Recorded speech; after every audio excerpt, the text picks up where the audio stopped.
प्रदेश के बलिया के सागरपाली क्षेत्र में गंगा बेसिन में कच्ची तेल और प्राकृतिक गैस का भंडार मिला है, जिसके लिए ओएनजीसी ने खुदाई भी शुरू कर दी है। ओएनजीसी ने खुदाई के लिए सागरपाली क्षेत्र के बैना गांव में स्वतंत्रता सेनानी शेरे बलिया चित्तू पांडे के परिजनों से जमीन भी अधिग्रहण कर लिया है। चित्तू पांडे के प्रपौत्र का कहना है कि ओएनजीसी करीब 6 महीने पहले आई थी और बताया था कि आपके क्षेत्र में कच्चा तेल और प्राकृतिक गैस मिलने की संभावना है, जिसकी खुदाई के लिए जमीन चाहिए। तो उसने हम लोगों के साथ 3 साल के लिए 12 बीघा जमीन का अधिग्रहण किया और हर साल 10 लाख देने को कहा, जिसका पहले साल का भुगतान भी कर दिया है। इस जमीन पर करीब 3000 मीटर गहराई में खुदाई होगी। जी, मेरा नाम विनय पांडे है।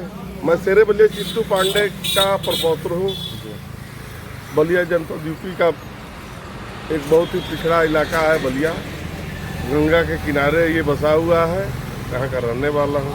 ओएनजीसी कंपनी आपकी ज़मीन को अधिग्रहण की है, क्या है पूरा मामला?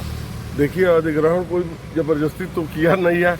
हाँ, ओएनजीसी की टीम 6 महीने पहले मेरे यहाँ आई थी। उन लोगों का प्रस्ताव ये रहा कि आपकी जो कृषि योग्य ज़मीनें हैं उसमें तेल के भंडार होने की संभावना व्यक्त की जा रही है, इसके लिए मुझे किराए पे चाहिए और तेल यदि मिल जाता है तो निश्चित ही देश का विकास होगा।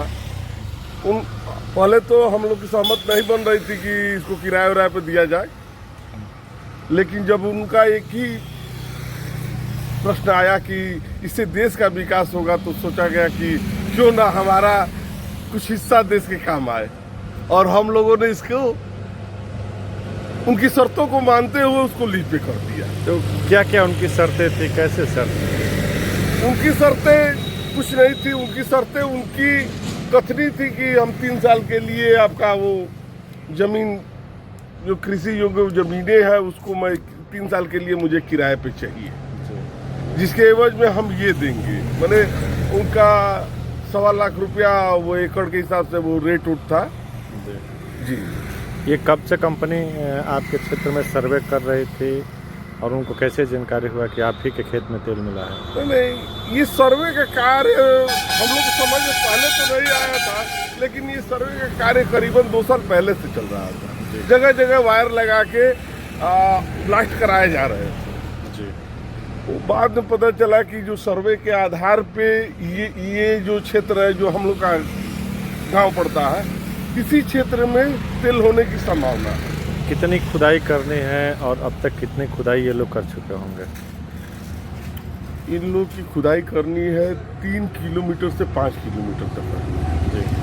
अभी इनकी खुदाई हुई है 600-650 गई है, और 600 के बाद हम लोग तो जाते भी नहीं है, मैंने बहुत कम ही जाते हैं। लेकिन एक दिन पता चला कि कुछ कामें रुका हुआ है, तो 600 के बाद से कोई बड़ा सा पत्थर नीचे आ गया है, जिसकी वजह से इस समय कुछ कार्य इन लोग की रुकी हुई है।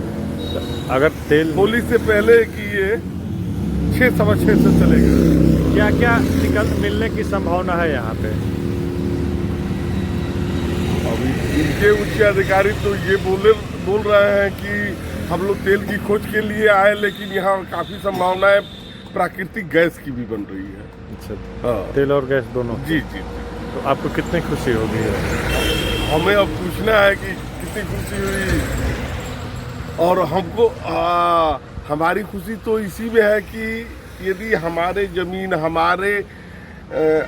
हमारे वजह से यदि हमारे राष्ट्र एवं देश का कोई भी अच्छा कार्य होता है तो ये मेरे लिए सौभाग्य होगा।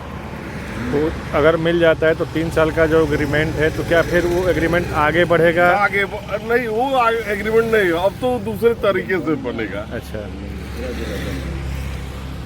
अब वो एग्रीमेंट उन लोगों से उस समय भी हमने प्रश्न किया था कि मान लीजिए कि बाय द वे जिस संभावना के लिए आप ले रहे हैं वो सत्य रहा, वहाँ तेल निकल जाए तो कहा कि देखिए तेल निकल जाने के बाद से तो दूसरा आपके साथ हमारा एग्रीमेंट रहेगा, ये एग्रीमेंट नहीं रहेगा।